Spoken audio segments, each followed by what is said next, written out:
আমি আজকে চলে আসলাম জামালপুর জেলার পাথালিয়াতে ১ নং ওয়ার্ডে সদরে। এখানে এসে চলে গেলাম চরে গিয়ে দেখি কী হয়েছে এবং আশেপাশে কী আছে দেখার জন্য। পরে একটা ফ্রেন্ডকে নিয়ে বের হলাম।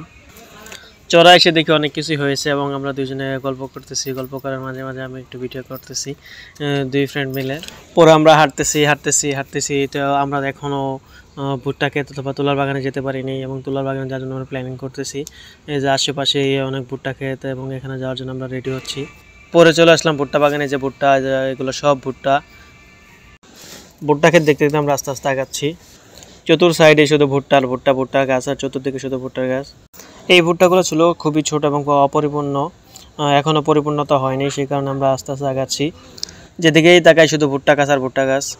আমরাও ভুট্টা গাছ দেখছি। ভুট্টা গাছ দেখতে দেখতে এমন সুন্দর পরিবেশ উপভোগ করছি। ভুট্টা গাছ দেখতে দেখতে আমরা আবারও আগাচ্ছি। সামনে আবারও দেখতে পেলাম বড় জাতের একটা ভুট্টা, তাই আমরা সামনে আগাচ্ছি বড় ভুট্টাটা দেখানোর জন্য। এই যে বড় ভুট্টাটা, এবং কি চতুর্পাশে অনেক বড় বড় ভুট্টা দেখা যাচ্ছে এবং এখানে ভুট্টা, তাই আমি বারবার বড় ভুট্টাটাই দেখতেছিলাম। চতুর্দিকে শুধু ভুট্টা গাছ আর ভুট্টা গাছ, যেদিকেই তাকাই শুধু ভুট্টা গাছ। এই বড় বড় এরকম বড় বড় ভুট্টা, এরকম বড় বড় ভুট্টা দেখলে কার মনটা না জোড়াবে, এবং যদি আপনি খেতে থাকেন তাহলে তো আরও মনটা জুড়ে যাবে। এবং প্রাকৃতির আমি আবারও আস্তে আস্তে সামনের দিকে আগাচ্ছি আপনাদেরকে দেখানোর জন্য। যে অনেক এখানে প্রায় কয়েকশো বিঘা নিয়ে ভুট্টা গাছ চাষ করা হয়েছে। পরে সামনে গিয়ে দেখি অনেক পাকা পাকা ভুট্টা দেখা যাচ্ছে এবং কি দূর থেকে যে আস্তে আস্তে আমরা সামনের দিকে আগাচ্ছি। যে শিমুল সামনে আগাচ্ছে পাকা ভুট্টা দেখার জন্য। শিমুল পাকা ভুট্টা, আমরা তো মনে মনে খুঁজতেছি বলে পাকা ভুট্টা খাবো আজকে, সেই জন্য আমরা বের হয়েছি। আমরা পাকা ভুট্টা খুঁজতেছি, এর মধ্যে শিমুল চলে গেল খেতে গিয়ে প্রথমেই একটা ভুট্টা তুলে দেখতেছে। এটা পাকা না কাঁচা। পরে দেখলো এটা পাকা। পরে আস্তে আস্তে উপরে খোসাটা তুলে ফেলতেছে শিমুলে। যদিও উপরে খোসাটা ছিঁড়তে অনেক কষ্ট হয়, তারপরেও শিমুল অনেক টানাটানি করে উপরে খোসাটা ছিঁড়ার জন্য চেষ্টা করতেছে, যেন এটা পরিষ্কার করার জন্য। তারপরে ফু দেওয়ার পরে যে আমাকে দিচ্ছে, এটা তোমার জন্য। পরে আমিও হাতে নিলাম, হাতে নিয়ে বলতেছি ভাই আরেকটা তুল। পরে আরেকটা তোলার পরে ছিঁড়তেছে উপরে খোসাটা ছুটানোর চেষ্টা করতেছে। এই যে এখনো ছুটে ফেলতেছে। ভুট্টার উপরে খোসা ছুটাতে অনেক কষ্ট হয়, তারপরও চেষ্টা করতেছে ছুটানোর জন্য। অতি শেষে সে ছুটে ফেললো। তারপর আমরা আবারও হাঁটতেছি। হাঁটার মধ্যে আমরা দেখতেছি বলে আরও ভালো কিছু পাওয়া যায় কিনা। তারপর আমরা আরেক খেতে গেলাম। আরেক খেতে গিয়ে দেখি এখানেও ছোট ছোট।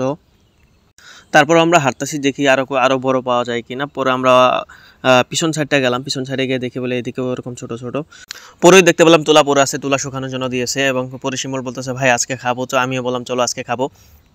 পরে শিমুল দেখি যে অলরেডি আগুন ধরে ফেলছে। শিমুল পোড়ার জন্য পড়তেছে যে এখন আগুনতে পড়তেছে।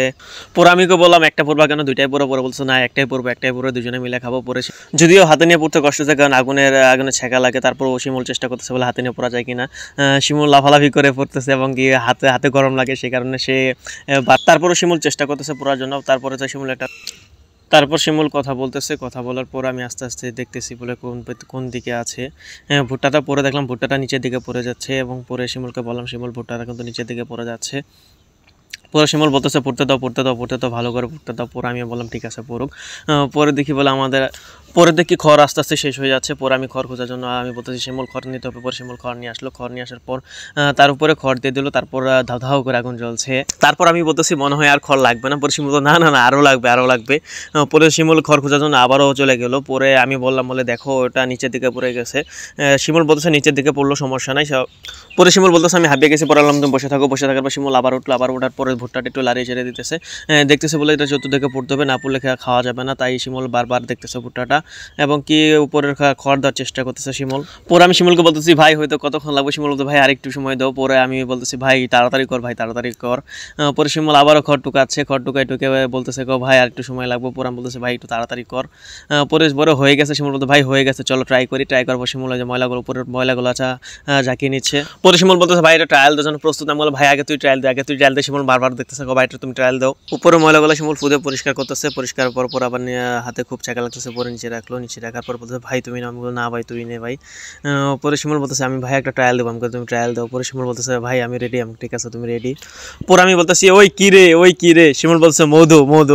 পরে বলতেছে ভাই দেখতে খুবই খারাপ, খেতে খুবই সুস্বাদু। তো বলতেছে ভাই পোড়াটা তো খুবই ভালো হয়েছে। পরে আমি বললাম ঠিক আছে সমস্যা নেই।